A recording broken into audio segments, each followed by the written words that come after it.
Welcome to the Weird Sisters podcast, your source for Discworld discussion. My name is Manning, and I'm the Autumn Crafter. Joining me is Liz, the Varsha-rite. Making monsoons is a tough job, but somebody has to do it. Our book this month is Wintersmith, the story that takes the supernatural romance trope and asks, isn't this all a little creepy? I would say it's about time, but unfortunately this came out way before most of the other books I've read with this trope in it. I was excited to read another Tiffany Aching book because I just find her character really fun. And as we're kind of starting to really wind down with the series, I find these ones just are very comforting and familiar despite the fact I've never read them before. But this one is the Tiffany Aching books in particular just do kind of take me back to being a teenager in a weird way. And so, I don't know, it's really interesting. So, let's move right along to the trivia section. Originally published on September 26th, 2006, and coming at 80,000 words, Wintersmith is the 35th Discworld novel, and third in the Tiffany Aching series. The titular character is a personification of winter, which is a common trend in the mythology of cultures from temperate climates. Of all the seasons, winter seems to be the one most commonly imagined as a person. Note that the Wintersmith is a separate entity from both Jack Frost and the Hogfather, although their duties seem to overlap. The word boffo, which in the story is the name of a joke shop, is also a word for successful, especially as it applies to theatrical productions, as in a boffo performance. The rhyme about the components of a man does not appear to have historical origins, although one could speculate about it being inspired by a scene from Full Metal Alchemist. Full Metal Alchemist. We can hope. In 2007, Wintersmith was nominated for the Mythopoeic Fantasy Award for Children's Literature and won the Locus Award for Best Young Adult Book. The audiobook, read by Stephen Briggs, lasts 7 hours and 55 minutes. At the time of recording, the story has not yet been officially adapted for stage or screen, but the folk rock band Steel Eye Span collaborated with Pratchett to produce a concept album, which was released in October 2013. And I know what I'm doing after we finish recording. And who knows, maybe eventually, we'll cover that on the show. Yeah, bonus content. We open in the springtime, where a horrible snowstorm is encroaching over the pastoral barony known as the Chalk. This weather is causing much consternation for the Chalk's resident witch, Tiffany Aching, because she seems to know exactly who is causing it.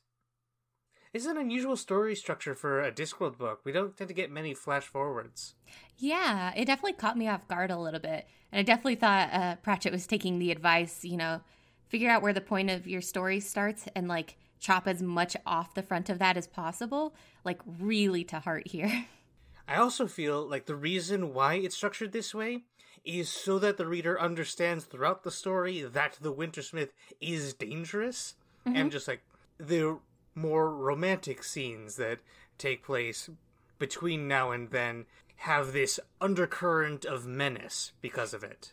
Yeah, I think that definitely helps, especially because he's not super present in most of the book. He gets talked about, but he's not physically there. And so I think it helps, especially with modern sensibilities being the way they are about how romance in YA literature is. It definitely helps to make him seem dangerous. But also, he should be part of the background in some respects, right? Because he is the weather. Yeah, he's always there, but in a very, vague sense. From there, the story jumps back to the prior autumn, where Tiffany is visiting the senior witch, Granny Weatherwax. During their visit, Granny shows off one of her favorite bits of magic, the power to move things around. Not like telekinesis, but properties such as heat. During this visit, Tiffany also gifts Granny a small white kitten, which Granny pretends to reject. This feels very in character for Granny, and it's very endearing. After their visit, Tiffany returns to the cottage of Miss Treason, where she is studying witchcraft. Miss Treason, who is venerable enough that she still thinks of Granny Weatherwax as the Weatherwax Girl, is a blind crone who serves as her community's justice system. Justice being blind and all. The townspeople are terrified of Miss Treason and have all sorts of rumors about her. But we soon learn that Tiffany knows her much more important secret. Miss Treason's a really fun character, especially because she feels very, like, witchy in the Discworld sense, while being entirely new. I think a large part of that is her use of borrowing as, like, a big thing. Because that's how she sees and I think also hears the world around her. Yeah, I think you're right. I believe one of our colleagues on like a different Discord podcast, either Pratt Chat or the Death of Podcasts, I don't remember. They were talking about how like borrowing is this thing that witches in the Discworld have been able to do since the beginning, and like this is just a new, interesting way of doing it. It's like impressive that they're still coming up with like innovations. Yeah, it's like such a fun world-building thing to do because you have this thing you've already introduced, but you're finding new ways to like contextualize it. One small point I wanted to mention, and apologies to anyone who skipped Witches Abroad, but in that book, we learned how Granny has a twin sister, Lily, and part of me wishes that Miss Treason had mentioned what the two of them were like as children. Yeah, that would have been really fun, especially because we don't necessarily get to learn a lot about Lily in Witches Abroad. Well, then again, we don't really learn much about Granny either. Yeah, that's true. Soon enough, Miss Treason brings Tiffany to a special event, the Dark Morris Dance. Where normal Morris dancing is about celebrating the start of summer, this is about welcoming the winter. We didn't mention it at the time, but the Dark Morris Dance was talked about briefly in one of the earlier books, Reaper Man. There are several groups of people around the world who dance it for real, including the recently traditional fictional Morris team, who have been performing it every Halloween since 2001 in Somerville, Massachusetts, aka the place where I live. So, you know, shout out to Jeremy Kessler and all the dancers, most of whom are anonymous. I assume for our protection. Yeah, that feels appropriate. It feels like them being superheroes almost. Yeah, I don't know if it's in all of the books, but my version of the book, at the very end, there's a little note from Terry about how he was doing like a book tour and then came across a place where they did the Dark Morris dance and how he found it just so like deeply unsettling. I mean, you would, right? Like, I would compare it kind of to like how Tolkien saw some people getting tattoos of just like the inscription on the One Ring. Because like, that's a thing that is created to be a little bit unsettling and evil. Yeah, especially with how like, I've never like seen a Morris dance in real life. That's not a thing people do here. But the Morris dance is a thing to celebrate the like spring and summer, and it's this joyous and like exuberant thing. And then this Dark Morris dance is just like very somber and like kind of creepy. It's like a very wonderful like inverse to imagine. Although some people do find regular Morris dancing kind of creepy. There's a lot of bells strapped to people. Yeah. I guess at this point, bells are in my life are mostly in the context of cats, so... So Tiffany gets caught up in the emotions surrounding the dance, and, despite Miss Treason having warned her against it, winds up joining in. For a moment, it's incredibly beautiful, until the two people at the center of the event notice her presence. In the confusion, she is accidentally trampled and knocked unconscious.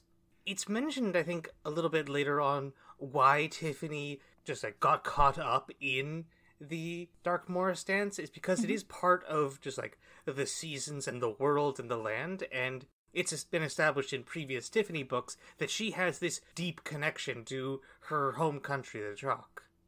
It's in her bones, more or less, and so that's where the dancing happens as well. Yeah, it's like the Wintersmith is the like embodiment of winter, and Tiffany is kind of the like human embodiment of the Chalk. So the land waking and going back to sleep is more tangible to her than I think it is just to the normal people there. One of the other dancers brings Tiffany back to Miss Treason's cottage, where they are soon joined by the Knack McFeagle, the belligerent band of pixies that have assisted Tiffany in previous books. Miss Treason manages to impress and terrify the Feagles by speaking to them in their own brand of Scots, and she explains that because Tiffany joined the dance, something which nobody else has apparently ever done before, she has gotten the attention of the very spirit of the season, the Wintersmith. It's been said before in the series that human beings are innately curious and we have a tendency to ignore warnings of danger and such.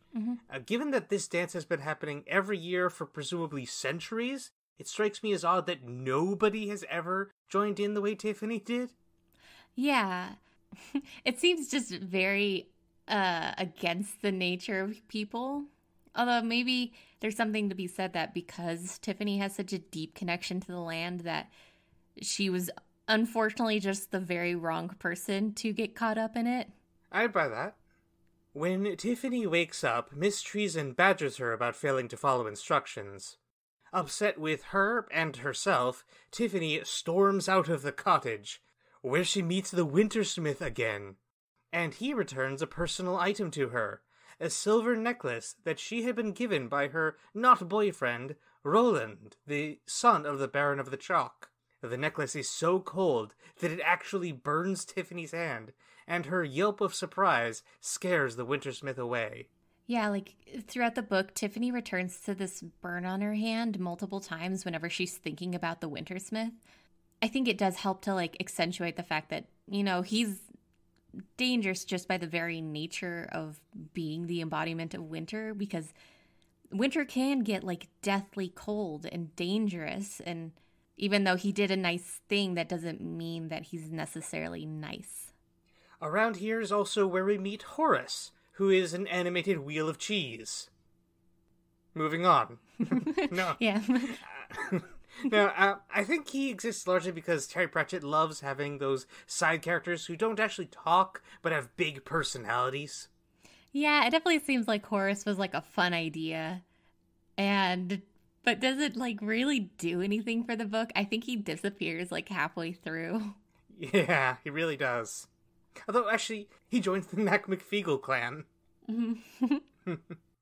So, as if all that wasn't enough, Miss Treason gets some bad news. She's about to die. So, Tiffany goes to make preparations for what the magically inclined tend to refer to as a going-away party.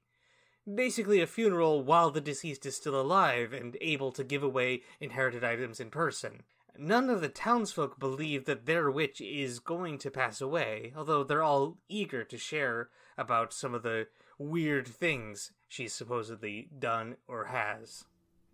Of course, Tiffany knows the truth. Miss Treason's frightful visage is all a carefully cultivated act, designed to make herself seem powerful and scary so that people respect her. In reality, she gets all the skulls and things from Boffo's joke shop, which leads to Tiffany adopting Boffo as her word for what Granny Weatherwax has in the past called headology. Yeah, the idea of witches knowing that they're going to die, I think, was, like, introduced in the very first Witches book.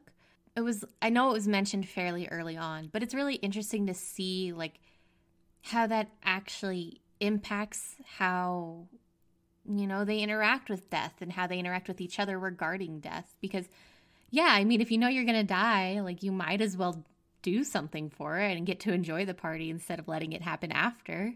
I will say, witches and wizards both figured out in advance, and at the very latest, it came up in Mort. Yeah, maybe that's where that scene I'm thinking of is from. It's like, I just remember somebody talking to a witch who's about to die.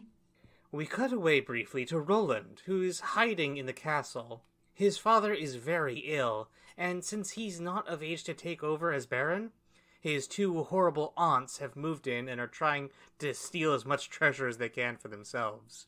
I kind of appreciate that we get to see a little bit more of Roland in this book, because he and Tiffany obviously have a relationship, even if they're not exactly defining what that is. I like being able to see how his life is going on and how that impacts their relationship with each other, you know? Because they do find a comfort and community with each other that they can't find in anybody else in the village because of their positions.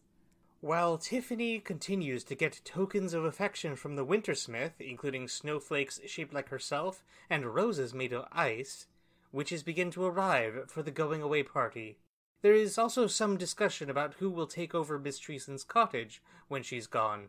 The witch, Mrs. Earwig, puts forward her student, Anagramma, while Granny Weatherwax recommends Tiffany.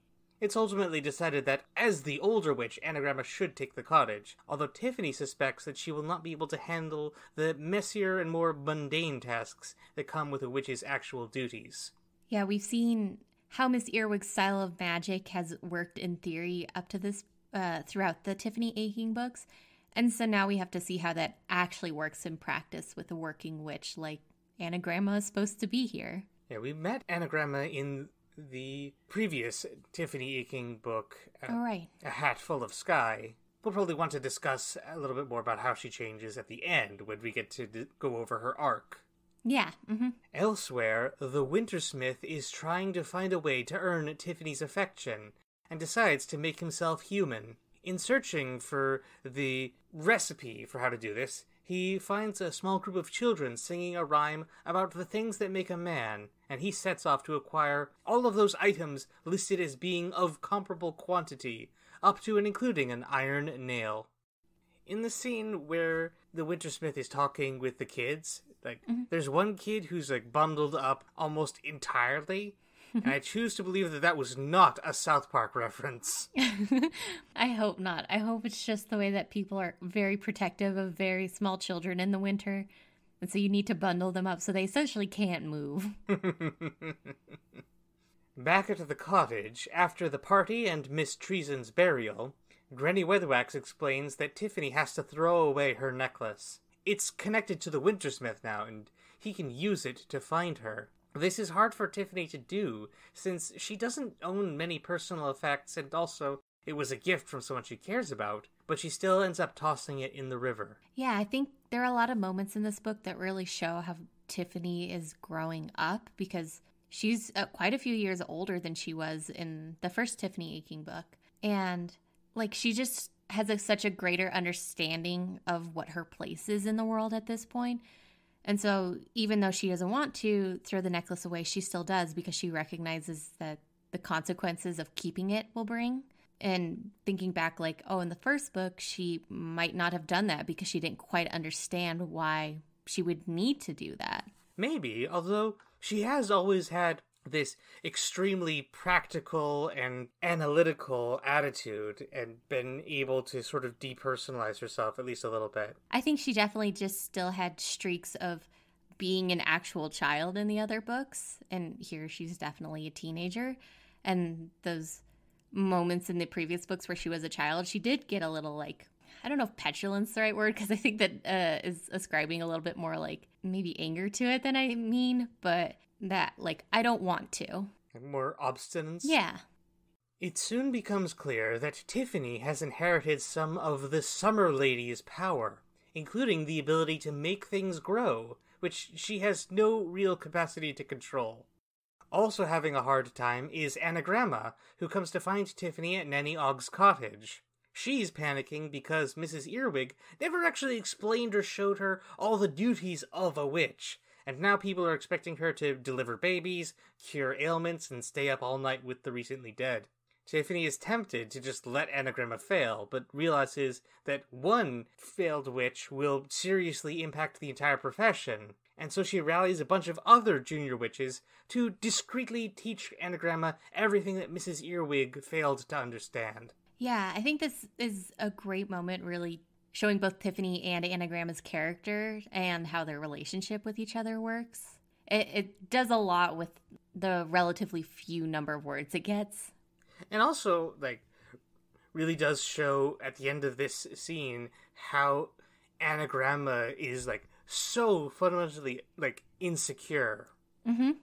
Actually, throughout this scene, but yeah. She is terrified of her smallness in a big world, and the Regina George facade that she's been putting up is just a defense mechanism, as it is for anyone with that kind of attitude, I assume. Mm-hmm. Yeah, in A Hat Full of Sky, she was just so, she just acted so above it all regarding everybody else that her here being like, I have no idea what I'm doing. Please come help me. It's like, oh, it's a really good moment to make it very clear that she's still just like a scared teenager who doesn't quite get what she's supposed to be doing in the world.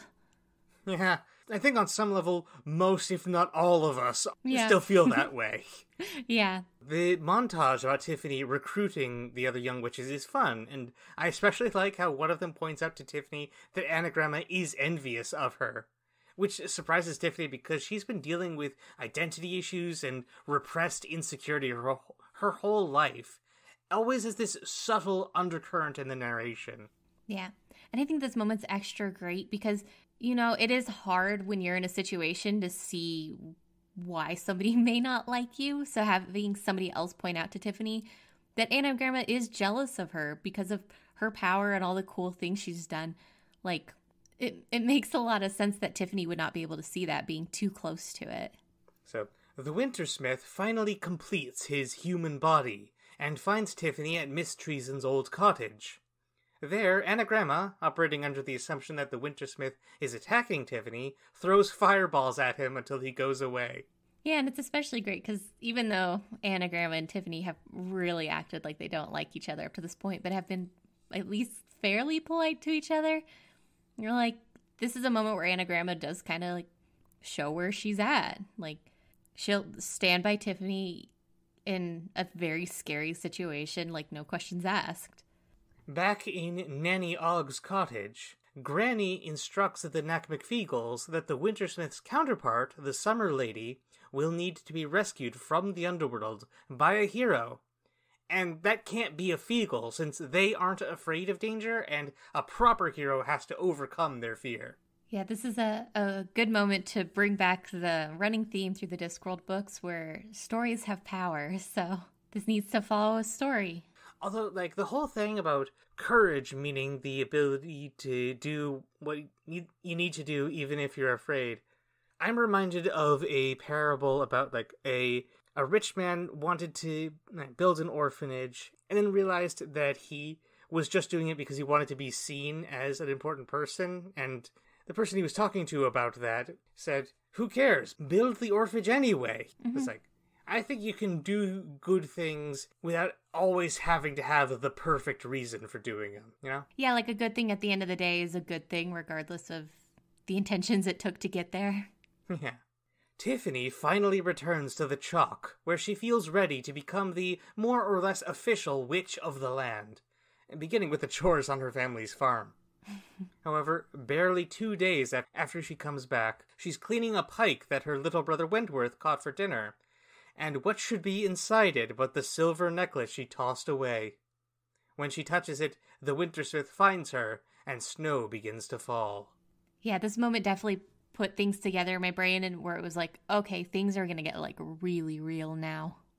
Up at the castle, the Feagles have decided that Roland should be the hero that Granny Weatherwax ordered them to find, and they help him learn swordplay beyond the imaginary fencing he sometimes does in the mirror. Which is perfectly natural for a growing young boy. Yeah, nothing to be ashamed of.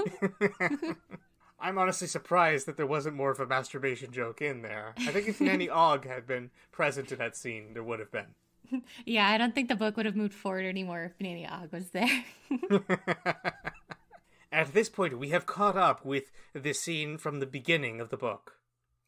Tiffany and the other people of the Chalk built a fire to ward off the Wintersmith, but it goes out, and he kidnaps her, bringing Tiffany to his palace of ice.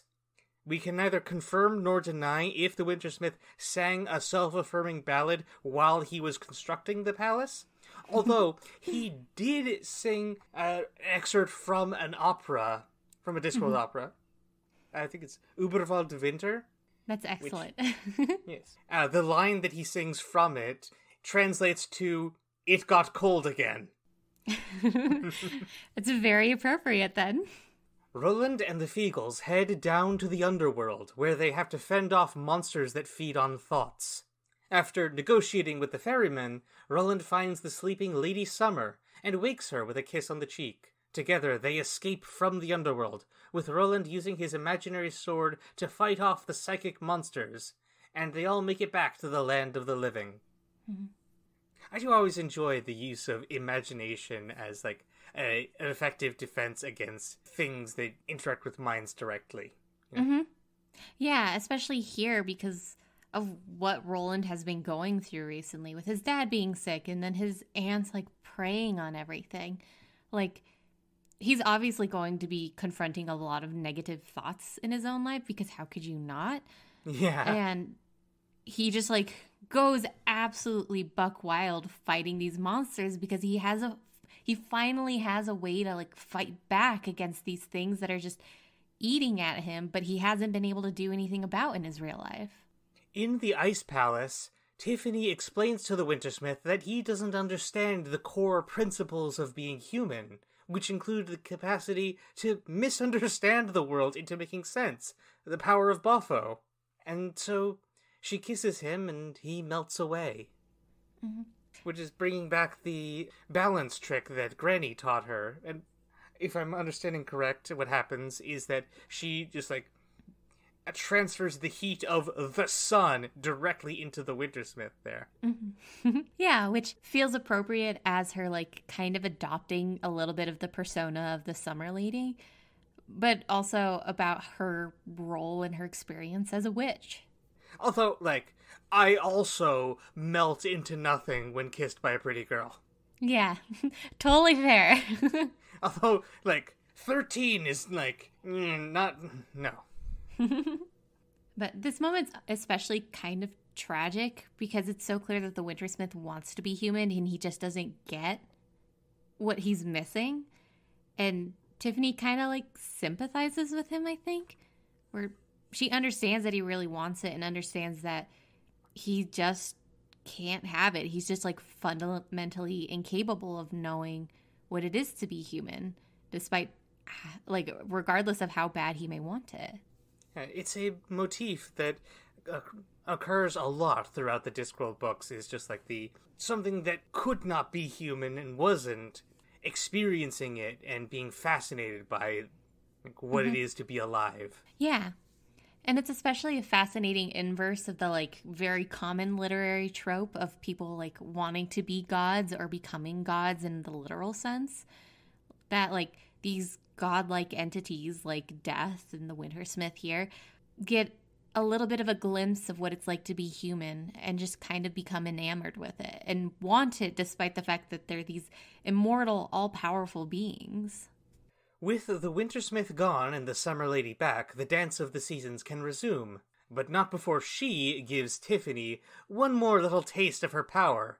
A demonstration of how endless summer would be at least as horrible and destructive as eternal winter.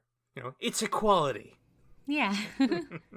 Yeah, and, like, to bring the spell that Granny shows Tiffany about, you know, transferring heat, one of the lines that she says is, you know, you got to maintain the balance. And so, with Tiffany thoroughly warned to stay away from the Summer Lady's boy toy, life can resume. Anagramma has learned the value of Boffo. Granny Weatherwax is spoiling her little kitten, and the Feagles are taking on their own heroic challenge of reading an entire book. The only memento that Tiffany has kept of the Wintersmith is his iron nail, which she made into a ring. At the normal Morris dance, she gives that ring to one of the dancers, because just as the winter contains the prospect of summer, so too does the summer hint at the next winter. Mm-hmm. So that was Wintersmith. What'd you think? I really like this book. I was reading We Have Always Lived in the Castle by Shirley Jackson at the same time as this. Mm-hmm. And so despite the very, like, serious and tragic things that happen in this book, it was really nice to have a much lighter read despite the seriousness. But, like, I think it's great, and especially as somebody who read very tropey, like fantasy books when they were a young teenager, this is such a fun and interesting kind of, like, shift on a lot of those ideas. Like, you know, Tiffany and the Wintersmith don't end up together, and Tiffany has to realize her own power, and it's not necessarily anything super magical or show-stopping. Like, And the fact that I really do love the Morris dance scene at the end where she kind of like catches a glimpse of the Wintersmith in it all. It just feels, it makes me feel all warm and fuzzy inside, despite the like tragedy and hardness in it. A couple various things that we sort of skimmed over or didn't have a good place to talk about. There's a scene where Nanny Ogg is talking with Tiffany about romance, and she mentions how, in her experience, the boy should be afraid of the girl. That, I think, is an example of Terry Pratchett definitely coming at certain things from a male perspective. I believe that a popular way of summarizing it is boys are afraid that girls will laugh at them, while girls are afraid that boys will murder them. Yeah. So, it's kind of depicted in here a little bit, but, perhaps it's because this is a children's book, but I don't think this disparity is properly addressed. Yeah, it's definitely, we don't dig into a lot of the, workings of romance and relationships in any of the Discworld books, but that scene where they're actually really talking about relationships, and for Tiffany, that's an important discussion to have as a young girl. It definitely feels like, there's some big important check marks that were missed. On a similar subject, there's also a scene where the Knack-McFeakles acquire a romance novel for Tiffany, and she's just like, this is trash, I just can't stop reading it. Which is very fun. We all need guilty pleasures. And hey, there's nothing wrong with enjoying trash, so long as, you acknowledge that it is trash, and, probably also consume a variety of things. Yeah. Get a wide range of trash in your diet. Get in some recycling. Yeah. One fairly major plot detail that, we didn't mention because it didn't actually matter that much is Tiffany, when she inherits the Summer Lady's powers, gets her, symbol of authority, the cornucopia. It is cool, and, there's some funny scenes with it. I just wish it had been relevant in any way, given how much it factors into the, narrative. Yeah. Yeah, it's kind of weird that it's oh, okay, she's got to, learn how to use the cornucopia, and then it kind of disappears for a while until she needs to give it back. If I was in charge of adapting this story, I would probably put in a scene, when she's in the Wintersmith's palace, where she has to use it almost like a gun to just, food fight some minions or something. That'd be great. I do really like the scene with the chickens, though, and the fact that the chickens just come back up through the rest of the book because they don't know how to get rid of all those chickens. Work. Work. One character who was mentioned back in Going Postal makes a great cameo here. Anoya, the goddess of things that get stuck in drawers. I mention her primarily because she gets to deliver a really solid line. Sooner or later, every curse is a prayer. Now, correct me if I'm wrong, but one of the most common reasons why people pray is because they're afraid of something, right? So, to put that line another way, we lash out at the world because we're afraid. I think it's one of those moments where Discworld is really serving some, great literary realness. One of those lines that, ends up completely out of context. It just floats around and then people attribute to Shakespeare even though it's clearly not. On some level, it feels like there's kind of two distinct stories happening in parallel here. The plot about the Wintersmith and the one about the cottage. Part of me wishes that they could have been turned into two distinct books, because I think they could have carried individual stories. But them being one book does give this interesting perspective on the life of a witch as this frenzy of always having too much to do. I could also see, and I wouldn't actually want this version of the story, to be clear, but I could see a version where Anagramma actually ends up with the Wintersmith. Yeah. Now, that's partly just me wanting the two plot lines to meaningfully intersect, because I like a satisfying story structure. But I also feel like they could have an interesting, romantic dynamic. She would probably love the grandeur and sense of importance that came from being involved with functionally a god. And he would benefit from being together with someone who was into him but could still stand up for herself. Yeah. Yeah, it definitely feels like if this was another book, Anagramma and maybe Petulia and, I don't know, some other character would show up with Tiffany at the end to, like, fight the bad guy. But it does really feel like Tiffany's just kind of alone through the book, despite the fact that she's, like, intersecting with all these other people. Ultimately, it's very internal and isolated of what she's doing and how she needs to resolve the book. I think that has been, like, one of our biggest criticisms of the series as a whole, is the way that the casts seem to be ensembles, but, like, the climaxes always seem to focus on just one character. Yeah, and especially when, you know, Anagramma and Tiffany's relationship is important in this book. Anagramma does a lot of growing, and their relationship changes as a result of that. It kind of just disappears when it's not, like, directly serving the plot anymore. Although we did see that Anagramma, like, did have an arc, right? She clearly learned witchcraft from the other young witches and got a grasp on Boffo and everything. So, you know, respect to her for that. Yeah, and, like, I really like this book, and I like what it does with Anagramma and Tiffany and even a lot of the other characters. And it just feels like there's, like, a couple potential pieces that are just missing that would have, like, made it feel a little more unified at the end. Did you have any other thoughts you wanted to go over? This is, like, completely unimportant to the plot at large and the rest of the book, but I do really like it. Petulia gets referenced as just a couple times in here, and they keep calling her the pig witch because she's just very good with taking care of pigs, but that she's grown to be, like, a very competent and confident witch, even though she's still, like, a little nervous and just personal interactions that don't have anything to do with pigs, and that, you know, she's got a potential relationship out there, and it just feels like a nice way to flesh out her character a little bit and to show that, like, she's growing in the background, even though we're not spending a lot of time with her in this book. Yeah, I like Petulia. She's nice. Yeah, it just feels like it treats her with a lot of sympathy. So for each book, I like to try and find a thesis statement. For this one, I would say that, it's that life may be a story, but it doesn't have to be a romance, and also that you cannot win someone's heart by assuming you understand what they want. Yeah. That's not quite as unified as some of the other ones that I've been able to find. But, you know, if you've got a better one, leave it in the comments. I do think that makes a lot of sense, though, because it's not necessarily like this is a romance book in the traditional sense. It does have a lot to say about growing up and how your relationships with other people are, and that romance is just a part of all of your other relationships. But if it's not, like, full of communication and understanding and making an effort, like, it's not really a good romantic relationship. Oh, also, probably something that people might bring up if we don't talk about it here is the watercolors, and also Roland and Tiffany sending letters back and forth to each other. They don't have a romantic relationship either, really.